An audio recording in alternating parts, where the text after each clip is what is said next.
welcome to Sequel Pitch, where four film enthusiast friends review movies that don't have sequels and see who can come up with the best idea for one. My name is Drew Toynbee. I am back as host this week.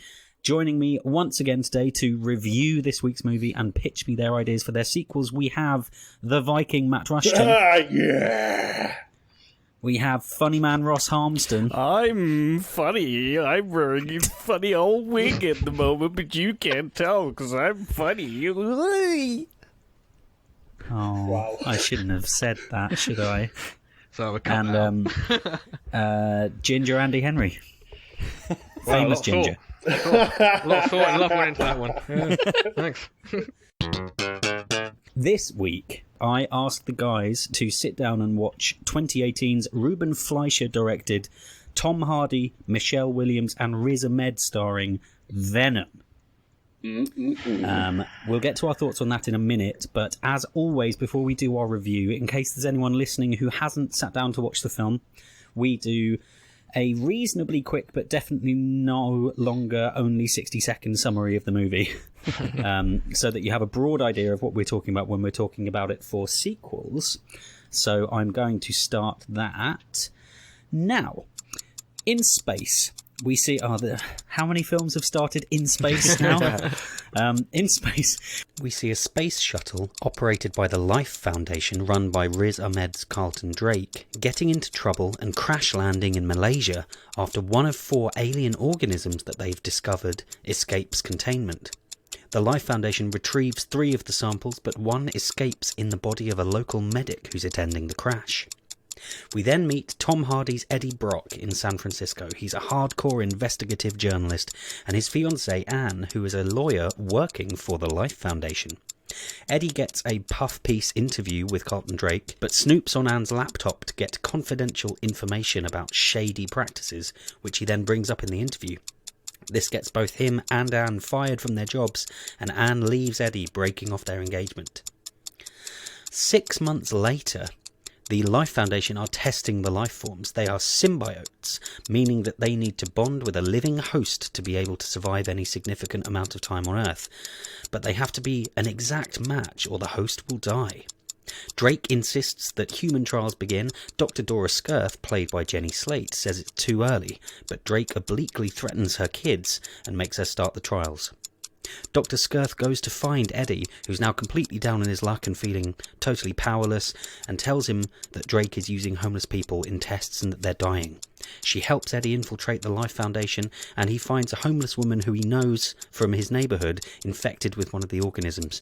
He tries to free her, but it moves on to him, and it gives him superpowers and helps him to escape. We then see Eddie being taken over by the symbiote. He hears it talk in his head, it's making him eat all of the time. He ends up going to Anne and her new boyfriend, Dr. Dan, for help. They run blood tests and they tell him that he has a parasite. Dr. Skirth is discovered and killed after she gives up Eddie. The Life Foundation goons go to find him, and the symbiote then helps Eddie fight them off and then escape. Eddie crashes his motorbike at the end of the chase and is seriously injured, but then the symbiote comes out, heals him, fully takes over his body, and then eats a man's head. Eddie and the symbiote begin to become friends, surprisingly, and it helps him to deliver evidence of Drake's crimes to his old boss at the news network. A SWAT team shows up, but Venom easily defeats them. Eddie is deteriorating, getting worse, so Anne drives him to the hospital. It's during this journey that we learn the exposition from Venom that the symbiotes are weak to high-frequency noise and fire. At the hospital, Dr. Dan tells Eddie that Venom is atrophying his heart. They separate Eddie from Venom using the high-pitched noise from an MRI scanner, but Eddie is taken away by the Life Foundation goons immediately afterwards. Venom then finds Anne and escapes with her instead. Eddie meets Drake, who interrogates him, showing him that the symbiote that escaped in Malaysia has made its way to him. He orders Eddie be taken to the woods and executed, and then goes to launch his next rocket. Venom and Anne arrive and save Eddie in the nick of time. Venom transfers back over to him, and as he rejoins Eddie, he sees his memories and says that the symbiote who is with Drake, who's called Riot, plans to use the rocket to bring back an army of symbiotes to consume humanity, but Venom wants to stop it. On his planet, Venom's a loser like Eddie, but here, after this, he won't be. We then have the standard, quite short superhero fight. Anne plays some feedback over some speakers and makes the symbiotes separate. We think Eddie's dead, but then he's not, and Venom saves him. Then they blow up the rocket with Riot and Drake inside, and Venom sacrifices himself to save Eddie from the explosion. Cut to some time later, we see Eddie and Anne catching back up, and it's revealed that Venom is of course still alive. Eddie tells Venom that he can't just eat people, he'll only get to eat very bad people, but then Venom immediately eats a shoplifter, with Eddie explaining to the people around him that he has a parasite. And then in our mid-credits scene, Eddie is invited to interview the incarcerated serial killer Cletus Cassidy, who promises carnage when he escapes. So, it probably won't come as a surprise to most of our listeners that we're all fans of superhero movies. Was this a first-time watch for any of you guys? No. Did any of you then feel any differently watching it this time round than you did the first time? Has time changed your opinion on it in any way? I was a bit more bored. Oh, that doesn't bode well. I think I only watched it about a couple of months ago anyway, during lockdown, so it was all pretty fresh for me. I had it on in the background whilst also trying to come up with an idea. I think it's good. It's a good film. I think Tom Hardy's good as an actor in it, playing that voice in his head and the different thing. But I just don't know if I believe him as Eddie Brock. Like, oh, this guy is a reporter. He asks the hard questions, and I just can't envisage him as Eddie Brock. He's a bit I don't know. too chiseled and Tom Hardy, isn't he? Yeah. That's the thing. He's a bit too Tom Hardy. Yeah, I definitely think he takes some Bronson into this role, especially with his crazy times. I think Venom is good in it, but yeah, when you're explaining the synopsis, yeah, it is mental how blasé he is about just murdering people and biting the heads off of people and stuff. Some of the special effects, they're all right. They're not great. I've watched a fair amount of Corridor Crew during lockdown. Which it's a YouTube channel that I can thoroughly recommend to anyone who's vaguely into special effects. And they talk a lot about things having the wrong kind of momentum and weight. Yeah. And there are some times where Venom, I think it's because Venom's so big, but he moves so fast. But it doesn't have, he never moves slowly. It's always really quick. And when you see the Hulk in the modern MCU movies moving around, yeah, he can move really fast, but there's power behind it as well, where something just feels off about it. It's even in the opening segment, isn't it, with the woman when she bursts out of the ambulance falls in such a weird way after it rolls for ages, and then it falls in such a weird way that it doesn't look realistic. I was like, that's weird. That's a weird cut where they've changed it from CG to then a real van. Yeah. Yeah. I remember one thing when this came out was a lot of praise for the kind of comedy duo back and forth between Tom Hardy and Tom Hardy as Venom. Was it the right film, though? Well, that's my question. Did you like that? Is that something that you would like to see more of? I thought it was fun. I thought there was some good lines between each of them, like the bit when he's telling him to jump out of the window, and then he just takes the elevator and he goes, "Pussy." I mean, it's darker, it's a comedy, it's Sony. Don't forget it's got the Sony stamp on it, so it's always going to have a very different vibe to the MCU and a Marvel Studios film. I feel like it kind of needs the comedy in that it covers some of what we've discussed from the character perspective. That if we're going to have someone so blasé about the fact he's just chomped a head off in front of the shopkeeper at the end, you kind of need that vibe throughout, and I think it comes... Personally, I don't know. I don't mind the Venom performance. It was kind of something I was how do you make it better? And I don't know the answer to that in terms of how you'd perform it better. I think it's done amazingly because of Tom Hardy, as Ross has said, with his performance. but I kind of feel that humour is almost one of its saving graces the more you watch it. Because it's the only way, really, to create a relationship with essentially only one person on camera half the time. You know, the scenes actually where Venom and Tom Hardy talk to each other, where the head sprouts out of his shoulder and they're having a conversation, was one of the first times that I was really kind of uninspired by the relationship between them. It's the times you don't see Venom that I find the more entertaining and the more interesting in the relationship. I'm like Matt. I wanted more of that. I wanted more of the voices and the you only, especially like halfway through, you only get a few where he's just going hungry, and then like eventually he starts to come out a little bit more. But I would have liked more. And obviously I'm going to do that in my sequel, but and they're also probably going to do that in their sequel. But like, I agree with Matt in that sense that I think that is one of its strongest points, is the relationship that Tom Hardy has with Tom Hardy, because Tom Hardy's voicing Venom, which is weird. So he's just voicing, so it's both Tom Hardy and Tom Hardy. So more Tom Hardy is what we need. Andy, you looked like you disagreed about the comedy. You looked like you could have done with less of it. No, I don't know. I was thinking I wanted a bit more darker comedy. I wanted a bit more, like, I liked how at first he was hard to control and stuff, and he was a nuisance basically. I would have liked that to carry on into like Act 3, and then they have left on more starting their relationship at the end of the film. I can't really tell why. I've been trying to think. I was more laughing at Venom when he spoke than like fear him. And I can't really tell why. If it was like just not believable, or maybe the CGI.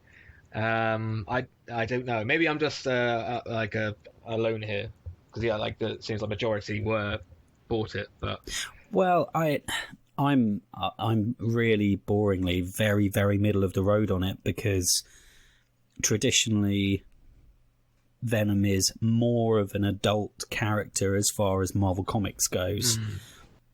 And so he straight up kills a lot of people, but then he kills fewer people. He kills fewer bad guys than Captain America or Iron Man do in their respective movies. But Captain America doesn't kill people, you liar. Captain America absolutely straight up murders dudes. He's not a murder hobo.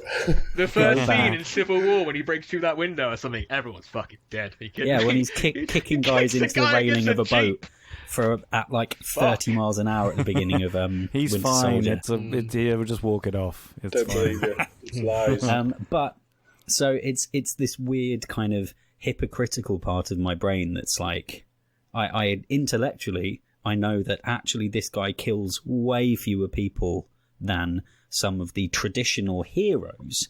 And so I don't know, maybe it's that he doesn't go far enough, but then to push the number of people that he kills further, or to make it more horrific or more gory, would then potentially make the comedy aspect of it feel even more weird. Because this is the other interesting thing, is that before the movie came out, there was some back and forth between Kevin Feige at Marvel and Amy Pascal at Sony, where Kevin Feige came out and was like, no, this is in no way related to the MCU or the Spider-Man that's in the MCU or anything like that. And then Amy Pascal came out afterwards and was like, no, well, yeah, kind of, maybe it is. And then they had to come back out again and be like, no, it's definitely not. It definitely isn't. No, sorry about that. No, it definitely isn't. To sue you. And so I wonder if the quippy comedy and the buddy comedy, which maybe doesn't fit the original idea of the character, but I also feel like worked really nicely, was there in order to make it more MCU friendly. Okay, Ross, what was your least favourite thing about the film?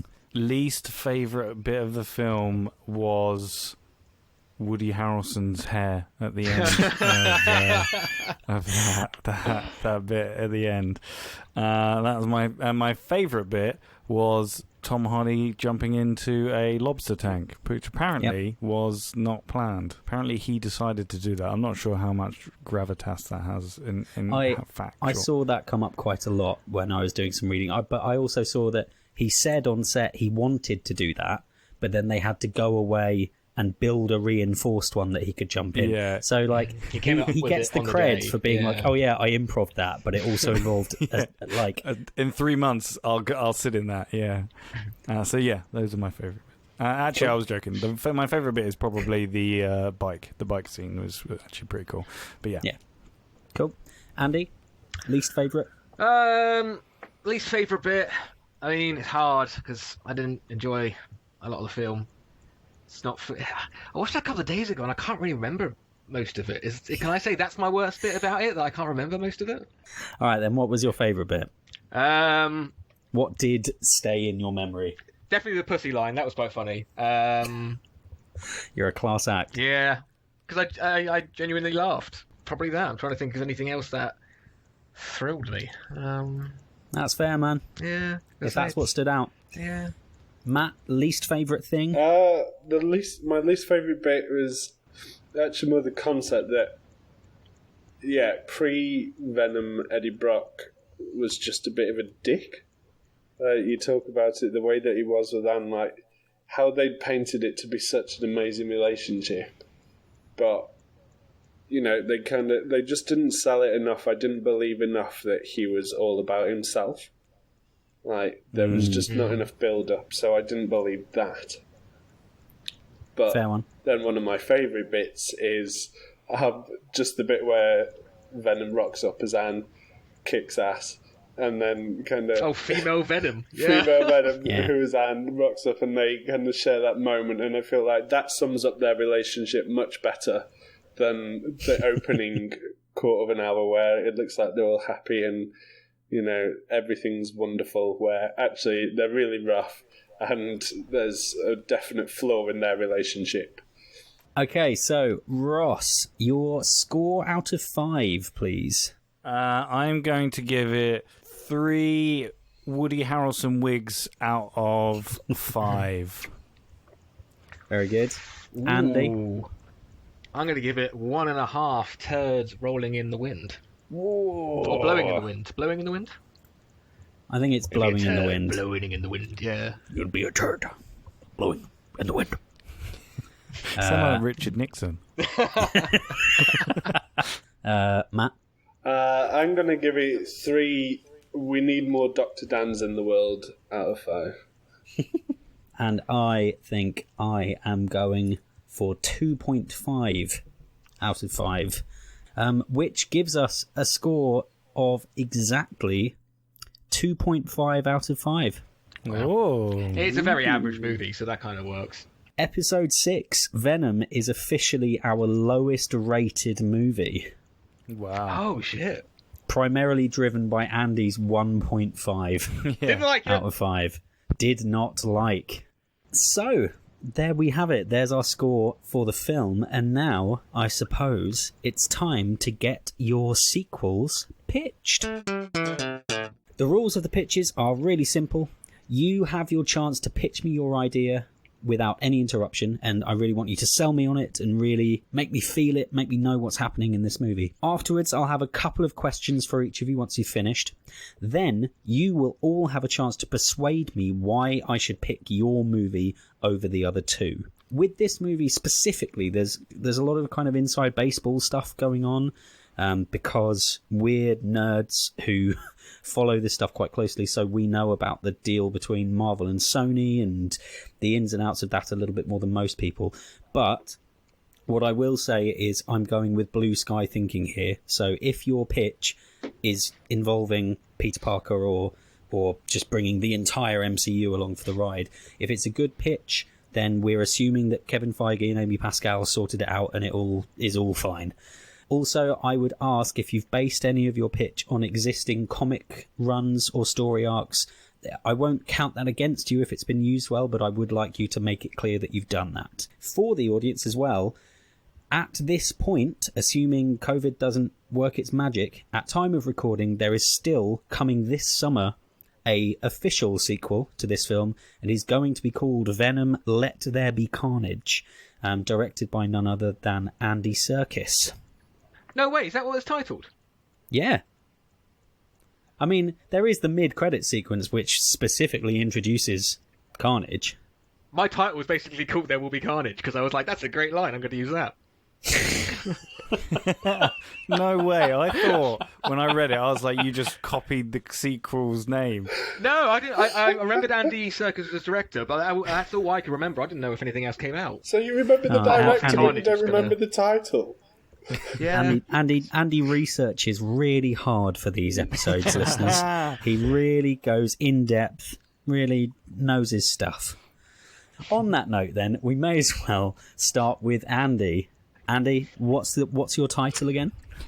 My title was very creative. It's called Venom 2, There Will Be Carnage. There Will Be Carnage, rather than Let There Be Carnage. So no, there's a bit mine of a is difference. There Will Be Carnage, because I think that was the end line. But if not, Yes. I'm going to keep mine. No, it was. So, without further ado, tell me what happens in your movie. Okay. 3, 2, 1, go. So we open on a fight scene with Venom stopping a bank heist. Venom goes to bite someone shooting at him, but we hear Eddie scream, "No, he's not that bad." As Venom runs away from the police, Eddie is happy they're working as a team, but Venom is annoyed that his thoughts go unnoticed. He asks how can they be a team if Venom has no control. Eddie says that he's worried about Venom's aggressive side, as all he wants to do is go around biting everyone's heads off. If Eddie hadn't been there today to stop Venom, things could have gotten much worse. They share an in-joke, and I'm thinking it's something like they're just the two of us between Bill Withers. They don't sing it; they just like say the lyrics. Maybe Venom saying like you and I, like the end line. Eddie goes back to see Cletus Cassidy at prison, and he does a normal round of questions for a new show that's coming out called Making a Murderer. He asks Cassidy if he feels any remorse for the killings he's committed, but Cassidy laughs and says he can't ignore the voice in his head, because if he doesn't listen to the voice in his head, the voice eventually makes its way outside the head. He asks Eddie if he always listens to the voice inside his head. Eddie is confused, but Cassidy starts singing. Eddie calls it for a day and returns home. Eddie gets invited to dinner around Anne's house, and together they discuss what's happened between the films. Basically nothing. They're both in the same position, but it's a couple of months or whatever, since the first film. Eddie admits that Venom is still inside him, but they're working together to stop bad things happening to good people. Anne asks if Eddie decides who's good, does Venom decide who's bad? How much has Eddie been changed by Venom? What happens when they don't agree? Eddie says everything is fine, but the pair get in a fight, and Eddie throws a vase at Anne, who only just manages to dodge the attack. Eddie leaves and asks who just threw that, him or Venom? Venom says things can't go on as they are. Eddie is weak and Anne is a fool. He feels trapped, and if Eddie doesn't start letting him loose, he will leave Eddie and take over another body, and then go on a rampage. Eddie says it's his body, his rules. Eddie drives back to the prison to see Cassidy. When he sees him, Cassidy starts talking about a new dawn with a new breed of apex predators. Cassidy starts to turn into Carnage and starts killing the prison officers. Eddie tries to get Venom out, but he doesn't show. Carnage then starts to talk to Venom inside Eddie, talking about how he's currently trapped in a cage instead of being free and living life with no restrictions. He's right, Venom says, as he starts to come out. But Eddie can sense that Venom means harm and tries to resist, but there's no use. Carnage and Venom are let loose in San Francisco. So this next bit could either be a dream sequence or it could be real. Well, given how much you hate dream sequences, apparently, let's make it real, shall we? I bet I win because of it. I put it in because it won last week. All right, so Eddie wakes up in an old abandoned fairground, and Venom starts talking about how he will be in charge now, and Eddie will only be used as a host. Eddie, while walking around the rides, is told that as soon as he met Cassidy, Venom could sense something powerful within him, and every time he was talking about the voice in his head, he was talking about Carnage. Venom talks about the night before, where he and Carnage caused destruction and mayhem, killing innocent people. Eddie says that Venom can't do that. They had an agreement. Eddie walks into a house of mirrors, and we have a cool scene where Eddie has seen Venom and all the mirrors around him. Venom says that things are different now. Carnage has shown how strong Venom is and how weak Eddie is. We have a cool scene where they're talking about one body but two minds. Venom says that he has all the power in the relationship, and he overpowers Eddie and walks out with a mirror and bites Eddie's head. Then we have an awesome Carnage and Venom versus police rampage scene. After that, Carnage talks about how he and Venom could take over this puny world. Venom talks about killing all the world's leaders while Carnage would devour every country's army. As they swing/jump over rooftops, Venom stops in midair as if shot by a bullet and falls to the ground. Eddie can be heard trying to talk to Venom, trying to break free. Carnage sees this and starts calling Venom weak, hitting him violently and telling him not to let the weakness take over. Venom shakes his head, smiles, and they continue on. Carnage takes Venom to the scene of the crashed spaceship that landed in the first film that's been cornered off by the government. Carnage explains to Venom, but really more the audience, more about the symbiotes and how they can take over the universe, not just the world. They will have the planets bow at their feet and have trillions die. Venom can still hear the faint cry of Eddie in his head. Carnage says that he's been working on a way off this planet, and the last thing he needs is chemicals found inside human blood. Carnage asks if Venom knows anyone who should have their blood drained from their body. Venom smiles. Cut 2, interior, Anne's apartment, night. Anne comes home from shopping and starts putting the food away. She puts on the TV news. Cut back to Carnage and Venom swinging/jumping over to Anne's apartment. Venom, again, mid-jump, falls to the ground. Eddie comes through and asks why is he going to kill Anne. Venom says Eddie should be happy. Anne doesn't want to get back with Eddie, and Eddie is too weak to get her. She seems like the perfect person. They have a tug-of-war mind game until Carnage comes back and starts calling Venom weak again, hitting him harder than before. Eddie asks if this is the friend that Venom wants, and their relationship wasn't perfect, but they seem to bring out the best in each other. They have another tug-of-war back-and-forth mind game until Carnage says he's had enough of Venom, and he's too weak to take over the universe. He goes to strike Venom, but Venom kicks him away. Venom stands up and reveals half of Eddie's face, and they have the same in-joke from the start, just the two of us. Carnage says he's weak because of his human heart, referring to Eddie. Venom says his human heart makes him part of the planet, and Carnage will not destroy it. The end is Carnage and Venom have a race to Anne's apartment while fighting along the way. Carnage is stronger and faster, so he gets to Anne's apartment first. We have a scene where Anne is hiding and running, and like a little bit of a scary scene from Carnage. As Anne is trapped and just about to die, Venom comes in to save her. Carnage and Venom fight, and Carnage overpowers Venom. Venom and Eddie realize they have to work together. With Venom's strength and Eddie's cunning, they lure Carnage to a train track. Venom suggests going into the tunnel so that an oncoming train would create enough noise to hurt Carnage. Eddie says, no, that would kill you as well, but Venom takes over and starts running towards the tunnel as Carnage follows. Halfway down the tunnel, they fight and a train approaches. The train sees these two monsters and starts to break. The ear-piercing sound starts to hurt Carnage badly, as well as Venom. People on the train start jumping onto the grassy bank, and at the last moment, Venom rips Eddie from him and throws him to safety next to the other passengers. The train hits Carnage, starts to flip and roll in the tunnel, causing the tunnel to blow up. Last scene. Eddie is talking to Anne at her new apartment. Anne asks if he's sad Venom is finally gone, but Eddie says no, because I always have a little piece of him in me. Anne smiles and Eddie leaves and starts whistling Just the Two of Us. Suddenly we hear Venom speak the lyrics. Eddie says it's just lucky Venom can slowly replicate himself from a small blob left on him, and he could have told Eddie instead of thinking Venom was going to die. Venom laughs and asks if Eddie would have missed him. Eddie says, of course I would have missed you, pal. You're like a giant hug that's going on inside my body. Okay. And that... Okay. I've got an after credit scene, but it's... Well, come on. Well, the after credit scene it's involving, Tom Hardy's walking somewhere, basically, and runs into Andrew Garfield.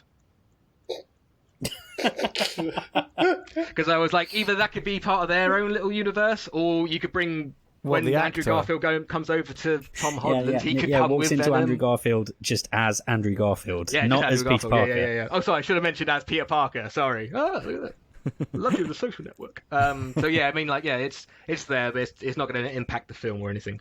So. Okay, right. Yeah, there's some good stuff in there. There's a fair amount in there that I really like. The questions I have for you to cover. First off, my dude, how does the symbiote get onto Cletus Cassidy in order to infect him to become Carnage? Because as far as we see, he goes to see him twice and then he just becomes Carnage. There was no explanation. I've gone off the impression that he was infected at the end of the first film. Oh, really? Yeah. Okay, in that case, why then would he allow himself to wait there for so long? Because he wants Venom, more strength. He could see Venom possibly as an enemy at first, and then he's just like, no, he's seen that he's so trapped by Eddie that he's easily persuaded to come out. Isn't there only 4 symbiotes from the spacecraft, and 2 of them die? And then there's only Venom and Riot. No, that could be another one. Riot is one of the ones that dies. So there is one left somewhere. No, because at the end of the first one. I was like, with that last line, I was like, oh, he's definitely Carnage already. I don't know why he's waiting in jail. In mine, he just wants to wait for Venom, I guess.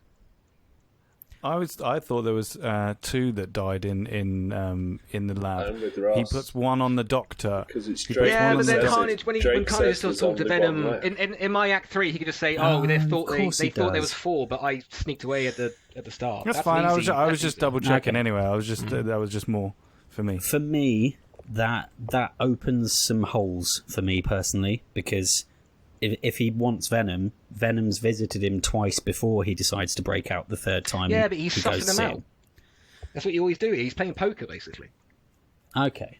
All right. Okay. Next question. So Eddie and Venom's relationship deteriorates because Venom feels like he's being controlled by Eddie, which is a good kind of character conflict to have between the two characters. What I would like you to just say right now, off the top of your head, how would you change it so that the thing that turns Venom good again is Eddie doing something positive rather than it mainly being Carnage being negative and beating him? Because for me, I want a more positive reason for that to happen. I want to get to the end of the film and believe that Eddie and Venom are going to be on the same page, where ultimately the only reason that their relationship goes back is because Venom's like, oh fuck, this guy's even worse than Eddie. But No, that doesn't Eddie fix comes their through to problem. him. Eddie's like his human side. That's like the whole thing with his human heart. Is Venom starting to starting to become human? He's starting to like soften. I always saw their relationship as like little brother, big brother. That's how I wrote this pitch as well. Like Venom's a little brother that doesn't like hit the big brother, telling him he can't eat, sweets for breakfast. That's what like when they cancel. They I can't remember the fucking thing I wrote now. They bring out the best in each other, like his strength for his cunning. Yeah, for me it was never Venom going, oh, I need Eddie. It's if anything, I miss Eddie. It's him going, this isn't right. It's Eddie's at that point being the Venom's conscience. Okay, all right, that's fair. All right, thank you, Andy. We will come back to you in a couple of pitches. Up next, I'm going to go to Ross. Hello. Hello. Ross, what is the title for your pitch, please? My pitch is called We Are Venom. We Are Venom. Yeah. Very good. Let's hear what it's all about in 3, 2, 1, go. 1 year after the events of the first movie, we open with a bank robbery. Weird, because I did not know that Andy picked a bank robbery. It's such an easy superhero thing, though, isn't it? Yeah. In San Francisco, some criminals are holding up a group of civilians and stealing money. Then all of a sudden, Eddie Brock saunters in, and the bank robbers immediately point their guns at him and say, "Who the hell are you?" He retorts, "We are Venom." They laugh. He laughs back and says, "Ready?" Then we hear Venom's voice say, "Ready." And he transforms into Venom. We cut outside the bank and all the bank robbers fly through the windows from the inside and land with a thud. Venom jumps outside and eats 3 of the robbers and is about to eat the last one when we hear Eddie say, "Hey, I told you only 2. Venom puts the man down and hurls him across the street. Cut to the title, We Are Venom. We cut to a news montage with various different reports of Venom saving the day. And we established that he is wanted by the police for his brutal methods of justice. This is interlaced with interviews of random people on the street spouting their love for Venom and insert some funny lines about him there with, some comedy. I don't want to write the comedy. It'll write itself. It's fine. We have some establishing of Eddie's reporting work thriving and his criminal fighting as well. His relationship with Anne is back again. She left the doctor and is back with Brock, but still has no idea that Venom is inside him. She has kind of like an inkling, like she does in the end of the first movie, but not like a wholeheartedly. He keeps it quite secret. We then cut to a NASA facility, and some scientists have picked up a large object heading towards Earth. It's a comet, and the scanners have picked up life forms on it. Thousands. We then cut to Eddie's boss looking over some information that he obtained from an unknown source about the NASA's discovery. He calls Eddie to find out what he can. Eddie is busy eating a criminal at this point, and he answers, and there's a comedy thing with him and Venom. He then heads to the NASA headquarters and tries to get an interview with someone, but to no avail. So he decided to break in with Venom. He learns of the comet, and Venom immediately recognizes it as the one that he was on with the 1,000 other symbiotes. They get caught by security and have to make a quick escape. Venom pushes Eddie to head to the old headquarters of Life Foundation, as he's sure they're involved somehow. They find the headquarters run down and abandoned. After some snooping, they find records that before his death, Riot sent a probe/message towards the comet, telling them in the event of his death to come to the planet. Venom angrily smashes the computer in which they're watching the message from. They need to stop this comet before it's too late, so they decide to head back to NASA, and they tell them all the information that he found out. And the only way to stop it is if they blow the comet up. NASA informs them that it's too late. They can destroy most of the comet, but the fragments will hit Earth. Eddie says to NASA, "It's okay, because we're Venom." Yeah, just really hammering that title sequence. NASA blow it up. There's some these are like cliff notes. There'll be like scenes in between, but yeah, NASA blow it up, and the fragments of the comet you see split apart, and they land in different areas of the world. We cut to a prison yard. We see Cletus Cassidy walking around in the exercise yard. He looks up and sees an asteroid falling from the sky, and it lands with a thud in the middle of the yard. He approaches it, and the symbiote attaches it to him. It's Carnage. Oh my goodness. He then proceeds to kill everyone in the prison and escapes. Cut back to Brock and Venom. They learn of the places the fragments of the comet landed on, and Eddie notes them all down. Cut to San Francisco. The streets are all peaceful, and then all of a sudden Carnage appears and causes havoc. People eating left and right, and not people eating left and right, eating people left and right. Destroying vehicles and buildings. Eddie and Venom see this on the news and they rush there. What ensues is a 30-minute fight scene, much more expanded than the first one. They have some quick lines in between. They're like, "Oh, it's you, Venom. I can't believe it. You left us on that asteroid. You're Carnage is smashed up against a fuel truck which has been leaking, and Venom looks at a fuel trail by his feet. Carnage shouts, "You can't defeat us. You can't defeat all of us. We will destroy this planet, Venom." And Venom retorts, "I can't, but we can." Then you see half of Eddie's face appear, and he flicks the lighter that Eddie had in his pocket, and Carnage is defeated, or so he thinks. But they still have many more symbiotes to find. Trilogy! There you go. We're going to have to start having a rule that, like... No trilogy. No trilogies. Hashtag no trilogies. But not today. Okay, thank you very much, Ross. Good. I have some... Yeah, I have some thoughts. Go for it. And another... Just one ever so slight plot hole that stood out to me. Yes. Which is that if that's the comet that they found Venom on in the first place and brought him back from, because this is the kind of random stuff that You're I wish my brain say how far away it is. Yeah, I am. Like the space shuttle went from Earth, got to a comet which is heading towards Earth. It got there, got the things, and then came back and beat it back by a year. Yeah, it's fine. You don't have to worry about that. It's just in the small details. Oh, good. Okay, all right. As long as I don't need to worry about it, that's fine. Okay, but yeah, that's me being nitpicky. But yeah, they got they got advanced spaceships. It's fine. Like, yeah, cool. Yeah.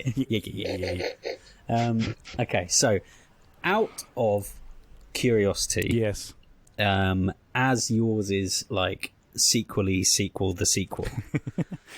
Do you have just a broad sketch of what the sequel would be beyond just Venom is hunting down the other symbiotes, or is that as far as it would go in your mind for the now? third one? Yes. Yeah, I think that maybe it would be World War Venom. World War V. Yeah, World War V. Very good. Crossover. Oh god, that's your excellent. pitch from World War Z is coming into your trilogy Yeah, pitch. this is- Oh god, it's a universe. I'm creating We're a crossing the universe within streams. my own pictures. A little while in England, there's a factory with a Charlie and the Chocolate Factory Yeah. happening. This is A the giant Ross gorilla CU. comes with the rock riding on his back. So I would say that I mean, I haven't really thought about it, but it would be something along the lines of he would have to team up. Maybe there would be some fighting, and not all the symbiotes would be evil, but maybe. And I also don't think that Carnage would be dead. I think I'd bring him back as well. Okay, cool. Yeah, I didn't mean to put you on the spot with that. I was No, just it's fine. curious. Okay, so you've specified that it's going to be a much longer fight scene with Carnage, which is good because the first movie sort of suffers with what feels like quite an anticlimactic fight. Yeah. Have you got any thoughts, anything that you could throw in as like mini subplots or sequences that you can see happening during that fight, or any motifs, any kind of imagery that you would want to be iconic? I think similar to the first one, you'd have a lot of like if there's any noise or anything, there'd be a lot of separation. I'm envisaging it similar to the first one, but more expanded. Working on the fact that both of them would maybe separate from them, and then you see the serial killer, and maybe there'd be a bit where there's actually just Eddie Brock fighting the serial killer. I can't remember his name. Bloody Cletus. He's actually just fighting him one-on-one, and then the alien symbiotes have just managed to... Because he kind of does it in the first one. He forms a head, like... So maybe they form sort of a body with something or something, and then they fight without the hosts. But then they're not strong enough, so they have to come back to Eddie and Thingy. Nice comedy moment of just like a slap fight. With two seconds. Cool, very good, love it. Next one. Yeah. So Anne doesn't know. Anne doesn't really have. Does Anne have more to do in this film other than have that film with that scene with Eddie at the beginning? Maybe she might have a couple of scenes in between, like before the actual fight with Carnage and stuff. Maybe he goes back to the thing and he's working really hard, and she's like, but I don't see her. I envisage this because what I wanted to see in the first one is more of just Eddie and Venom, and I thought that detracted from like him having this whole thing with like her. I think that detracted. I think it was a good subplot, but it was a subplot, and I didn't really want to expand on that in this film. Fair enough.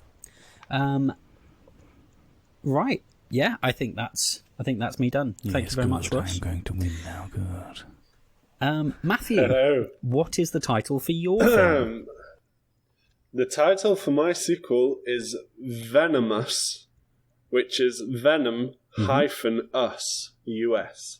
Oh, you and your fucking puns. Hey, it's perfect for my pitch. You'll understand why it's called Venom Us in my pitch. Okay. Oh my god, there's such a good pun in my pitch.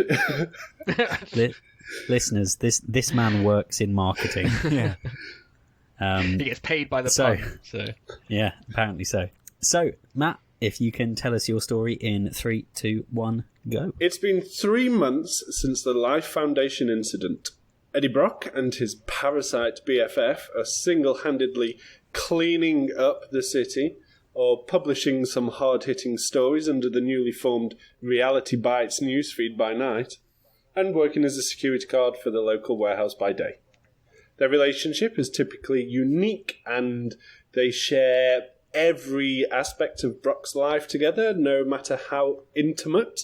Cue a weird hookup scene where they're in a bar and they have like a bit of a fling with somebody. There is, however, something brewing under the surface, and that is surrounding Anne.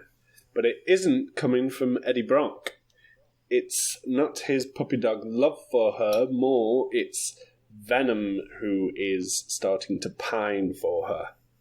One afternoon, they bump into Anne because, completely unplanned, and Brock is typically uncouth, and for some stupid reason is charmed by this man again rather than Dr. Dan, and she cannot help but offer like a lingering smile at the end of their interaction, which is interrupted by Dr. Dan cutting the sexual tension with his doctor's scalpel. It doesn't take a neurosurgeon to work out there's something not right in this body. There's something else not right, though, and as Anne and Dan go inside, starting an argument, Venom lurches out of Eddie's body towards Anne, desperate to attach to her again. Safe to say Eddie isn't cool with it, drags it back, Venom and him leave a way to have a bit of a bro chat. They're way too distracted by this bro chat to notice a globulous present that's in fact been there the whole time slip through the door and into Anne's place. The two bezies go round into a convenient side alleyway, something or other, and they have a bit of a chat and they start to have it out. Venom is explaining that basically there's something about her that Eddie Brock can't offer, something more powerful, something more personal.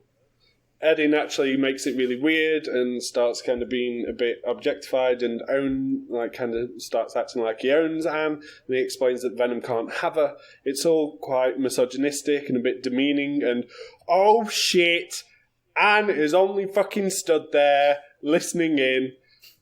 I'm not even going to go into detail about how pathetic and disrespectful you two sound right now, but I'm kind of glad to see you, as it turns out you're not the only one who stayed on Earth. She then kicks off, kind of being like, why didn't you tell me he stayed, to Eddie, and then kind of composes herself again and goes, there's another one of you that's latched itself onto my fiancé. Stunned on 2 counts. One, to see Anne obviously stood there listening to their horrible, demeaning conversation, but also she's fucking engaged to Dan. Anyway, Brock gets back to his feet and Anne kind of grabs onto him to pull him up, but oh no, Venom instantly shifts his symbiotic state over to Anne, leaving Eddie alone. Anne is disturbed, to say the least, to begin with, but welcomes the power that comes with it, as she hints in the first film, and she dashes towards the house and the two symbiotes fight. In the middle of this fight in Anne's house, the symbiotes talk, and it's revealed that the new one calls itself Remnant, and is in fact the same symbiote that was latched onto Drake, Riot.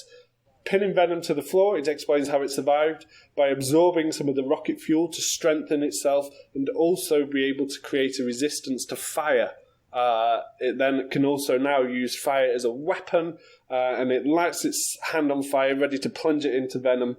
However, just then, Eddie cranks on the sound system in the home convenient sound system, causes both symbiotes to squirm and whatnot. He grabs the subwoofer speaker and shoves it into Remnant, which lurches in pain, screams in pain, and darts out the house. Venom and Anne lying there in pain and confused and scared from the encounter. Right, how are they going to deal with Remnant? This is the start conversation. The three minds devise a plan, but one that's kind of going to take some sacrifice from Venom. He's going to have to hear to sound waves. He's going to have to get used to it. And Eddie and Anne both need something that kind of gives off sound waves when they want it to. Something like a glove, so that like when they punch it, it hurts it. But who can help? Haha! Brock remembers a cutting-edge scientist he once did a piece on from Queens, who's currently conveniently in LA at the moment on a science conference. One focused on advanced prosthetics and robotics, who may just be able to help. Dr. Otto Octavius. Then there's a quip from Brock about he has this weird assistant though, so if he's there, you're welcome to eat him. Off to LA they go. It's this point that the extended Marvel universe, the coincidental shit like that happens from time to time. Who the fuck is not Dr. Octavius there in LA? But anyway, Doc Ock, Venom and Spider-Man, they're all in the movie together for this one like little cameo moment. They meet up. Dr. Octavius learns all about Venom, actually. I don't know why they don't hide it from him. And not only does he create 2 frequencifier gloves, he calls them frequencifiers, that he gives to Brock and Anne, he's also genius enough to realise that a magnet attached into these gloves can actually allow Venom to jump like up to 50 feet between the two of them. Don't ask why a magnet couldn't be bothered to do the background research for it. I'm going with magnet. I'm not expecting you to actually invent the theory to make these things work. It's fine. It's attracted to magnet. Disappointed, Matt. I'll be honest. Shush, Andy, I've not finished yet. But however, yeah, it's so that Venom can jump between this couple who have definitely just friends, inverted commas. So, yeah, we jump back to San Fran. Remnant is now controlling Daniel completely. He's taken over. Daniel's too weak to fight him.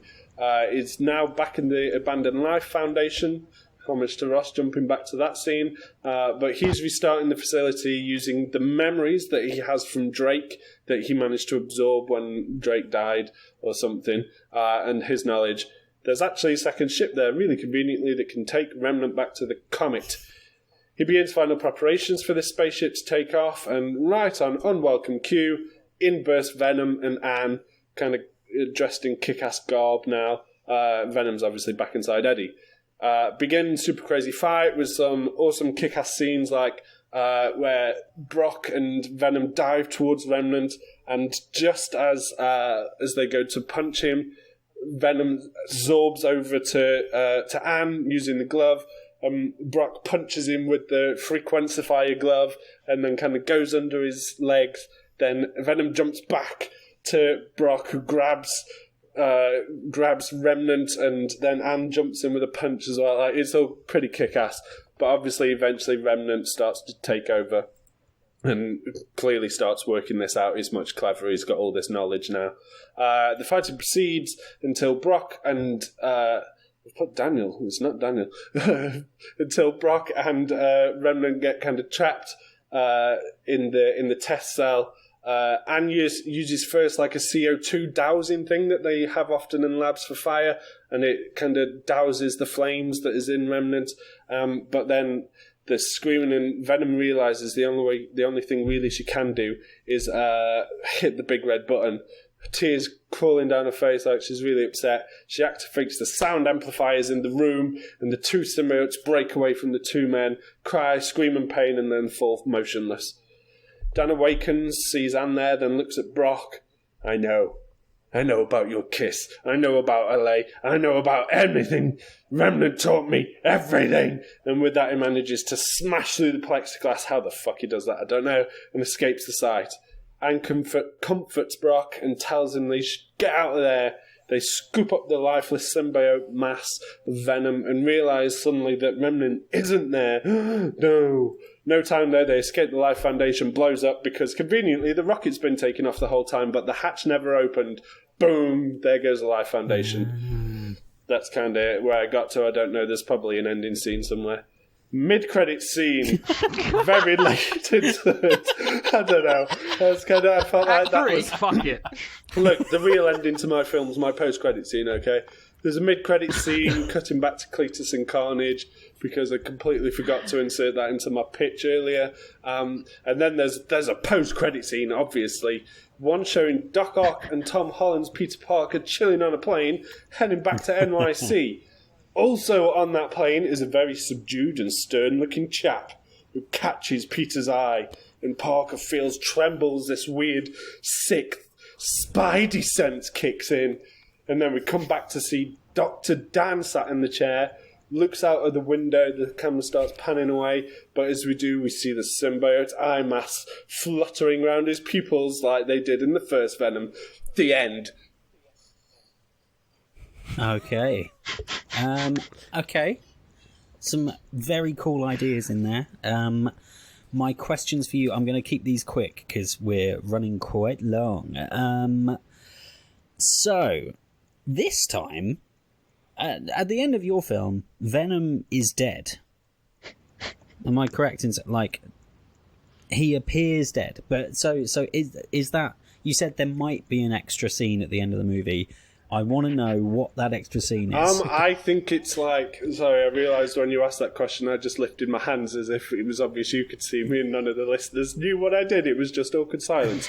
I am very much picturing, perhaps, off the cuff of my top of my head, because that's what all amazing people do. It's basically like the end of Guardians, where, there's Baby Groot and it kind of buds and shows that it's alive again. Perhaps, the The symbiote mess is okay. they carry it back, they get back to Anne's destroyed place, or maybe they go back to Eddie Brock's flat, one of the two, and they put it there, and you kind of show them consoling each other. They clearly have an affinity and affection to this, to Venom, as they comfort each other on a nice sofa. And then perhaps we just see like a start of a movement of the globulous mass just forming, or perhaps even a Venom smirk can appear or something. Okay, cool.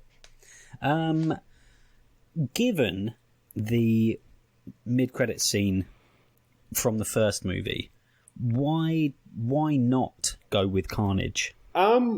Because I thought, considering the next official sequel is Venom Let There Be Carnage, and I've not seen it yet, I didn't want to go down the Carnage route because I want to see that one first, and perhaps I could do a sequel pitch to Venom Let There Be Carnage someday.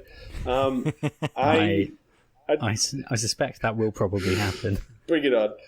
For me, I don't know. I think it's because I just really enjoyed that scene where that was kind of why it was my favourite scene. I think that there was just something about the fact that Venom could seamlessly transfer between the two of them that I thought could be really cool and could be worth exploring as something completely left field and different. No, fair enough. One thing, there's a fair time jump between when Eddie and Anne go to LA to meet Doc Ock, and then he makes them the gloves, and then they go back and they manage to find Remnant. What is Remnant doing during that time? I think it's probably, we could have scenes that are just showing Dan and Remnant. Like, I think we need to see more the struggle of Dr. Dan trying to break away from Remnant, but Remnant clutches on and slowly kind of takes over him. And the more that he manages to get hold of Dr. Dan, I think, we can have like agonizing flashbacks of the moment the ship explodes, and then it can kind of go backwards through its memories and kind of pick up more and more of what Drake had got bedded into him.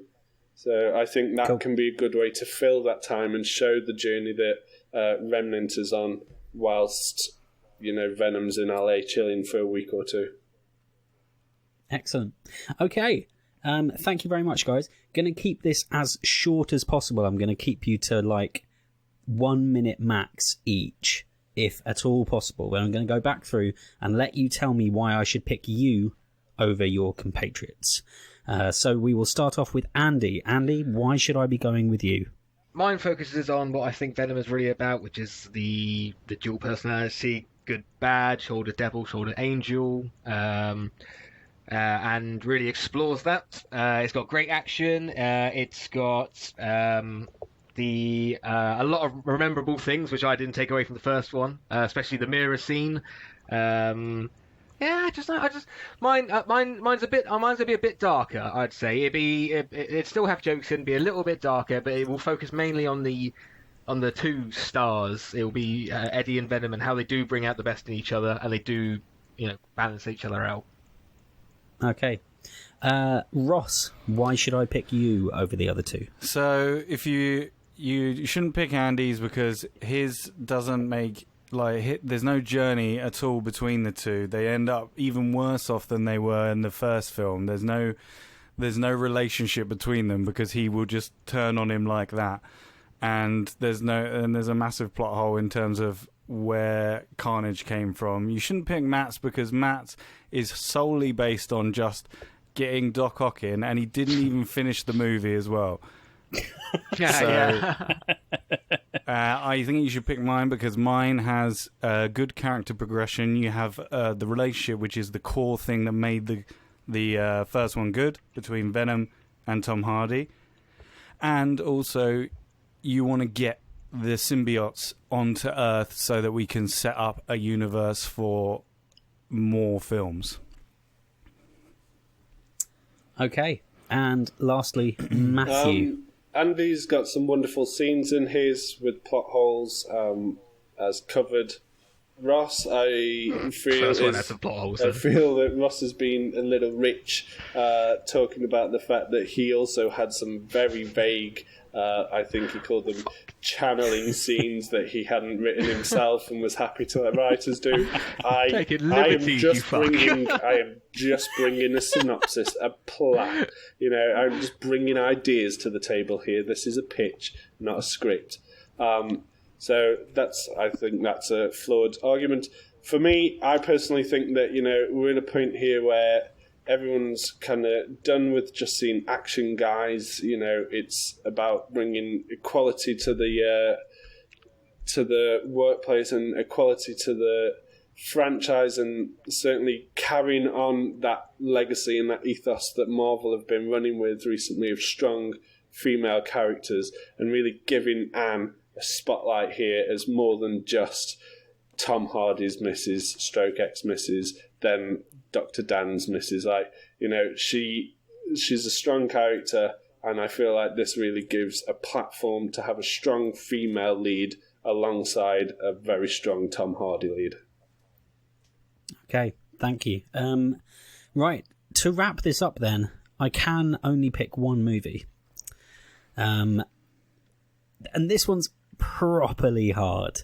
I'm finding this one really, really hard. All three have some plot holes, but all three have some genuinely really, really good points.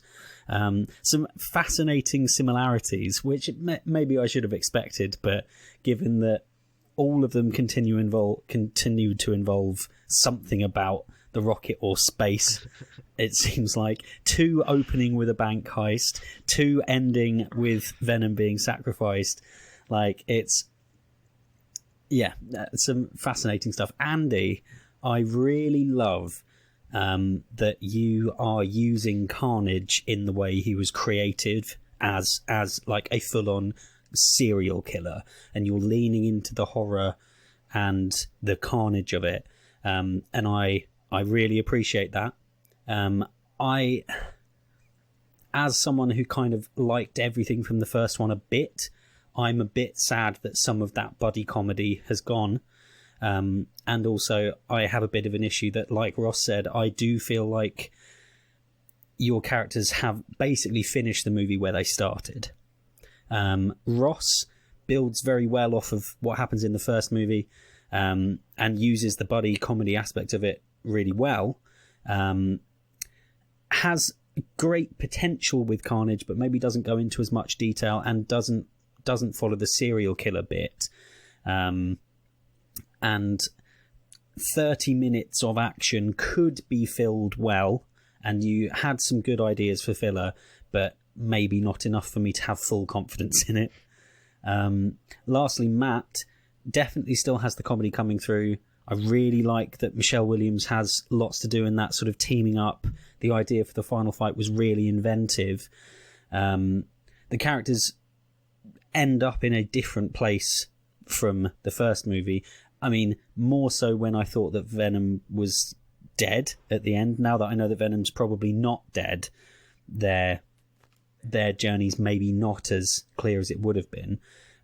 Having Peter Parker and Doc Ock showing up is fun and ambitious, but at the same time, it feels like quite a small movie, and it definitely doesn't lean into the potential horror of it as much as the other two. So, and the fight at the end with Michelle Williams is different, but it does end at the same facility fighting over a rocket, and there might be some problems there. And I'm in that weird thing where I think if all of us sat down with all three of these and found a way to sort of have Matt's teaming up with Michelle Williams, Ross's escalation of stakes, and Andy's implementation of Carnage, this would be an absolute cracker of a Venom sequel. But I have to pick one of you, and I don't know who to pick. I've made my choice. I can only pick one movie, and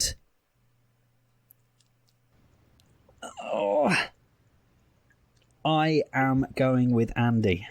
What the fuck? It's the best I'm going one. with Come Andy. on, let's face it. All three of these would need some tweaks. All three would definitely need some tweaks.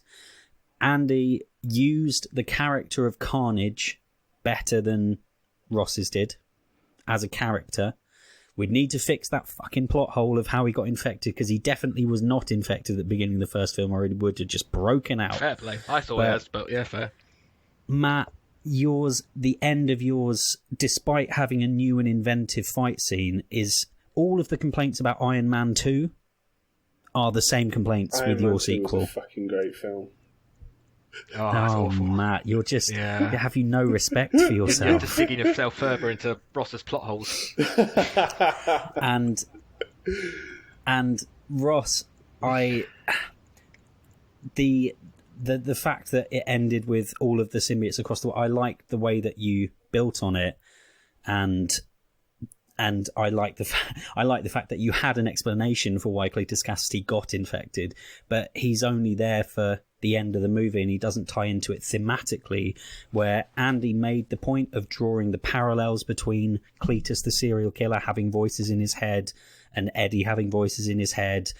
He kept Michelle Williams involved and he got Carnage to be a serial killer. I think I'd want to make sure there was dark comedy in there as well, but for me it's Andy. Andy, well done. I need you, please, to tell us and the listeners what film we are watching next week. Okay, just because I like the film.